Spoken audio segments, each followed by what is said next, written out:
Welcome back to the Classic Lens Vault. It's been a couple of weeks since our last episode. I think about 482 or so. So thank you very much for sticking with us.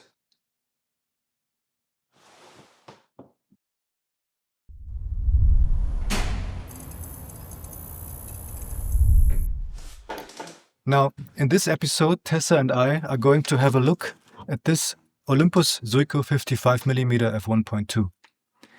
We are also going to give it the CLV score at the end, so stay tuned if you're curious. But first, let's have a look at its specifications and handling. The lens was introduced in 1972. There are 7 elements and 6 groups. Its aperture range is from f1.2 to f16. It has 8 aperture blades, with the aperture ring clicking at every full stop. Minimum focus distance is 45 centimeters. Its filter diameter is 55 mm and it weighs 305 grams. It handles quite nicely, with a smooth focusing action that turns about 180 degrees from near to far. But its aperture ring is what bogs me a bit. Since it's at the front of the lens, it might occur that you accidentally touched the glass element while reaching for it. Apart from that, I like that it's small and lightweight, which are things I value more the older I get. I'll be adapting it to a Sony A7III, which is currently filming, and do all the lens tests with it, but will also test its coverage of the sensor in this GFX50S. It's quite fun to adapt to the system because there are a lot of full-frame lenses that actually cover it. We'll find out in a minute if this Zuiko does. Which would be nice, of course, since due to the larger sensor, it would be the full-frame equivalent of a 43mm f0.95 lens. But first, we look at distortion and vignetting on this Adobe camera calibration chart. As you can see, there's a bit of barrel distortion happening, and vignetting at f1.2 is strong. But by stopping down, the corners quickly get brighter. You can, of course, correct the vignette in your editing software, but you could also use the correction profiles I offer for download on my Patreon page.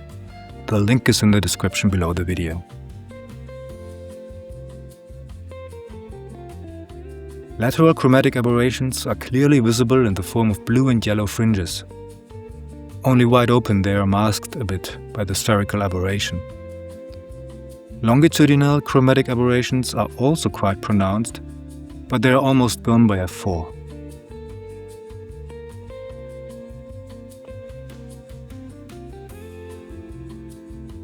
Now this is the sensor coverage on a GFX camera. As you can see, there are black corners, but by cropping a little or using a different aspect ratio, you can get rid of them.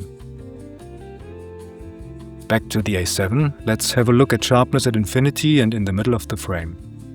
Although there is good resolution wide open, due to the low contrast, the image seems quite hazy. However, it quickly gets better on stopping down. f2.8 looks very nice already. Halfway to the corner, we can observe a similar behavior regarding the contrast, but the sharpness of the center is never reached.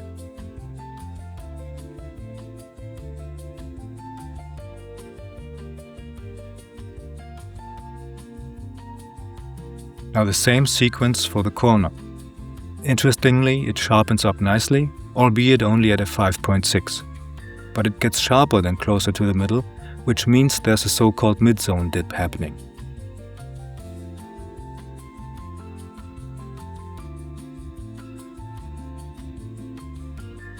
Now let's have a look at sharpness at the minimum focus distance. It's pretty similar to the results before, where the image looks hazy at f1.2 and quickly gets sharper. f2.8 looks very good already.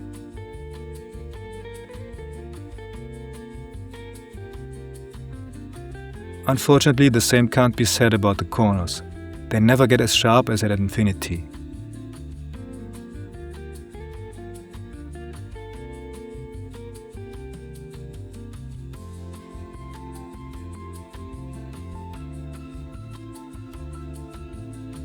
Concluding the sharpness tests, let's see how these characteristics behave while focusing at portrait distance.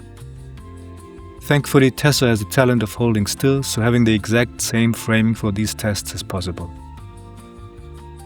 At f1.2 there's the same hazy appearance as from before, although you could argue that this is a nice feature for portraits.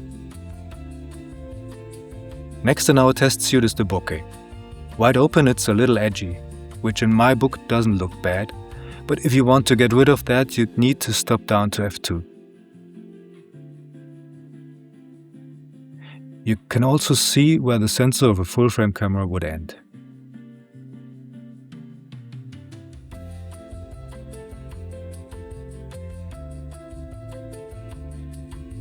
Finally, let's have a look at Coma and the sunstars the lens is able to produce.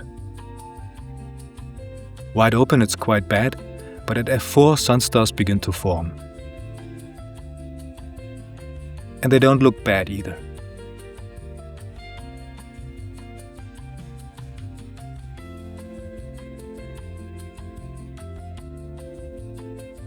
Now we're going to have a look at some sample shots I shot with this lens. Some were shot on the Fuji, some on the Sony, but they all show street scenes more or less from Berlin, so please enjoy.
Okay, welcome back.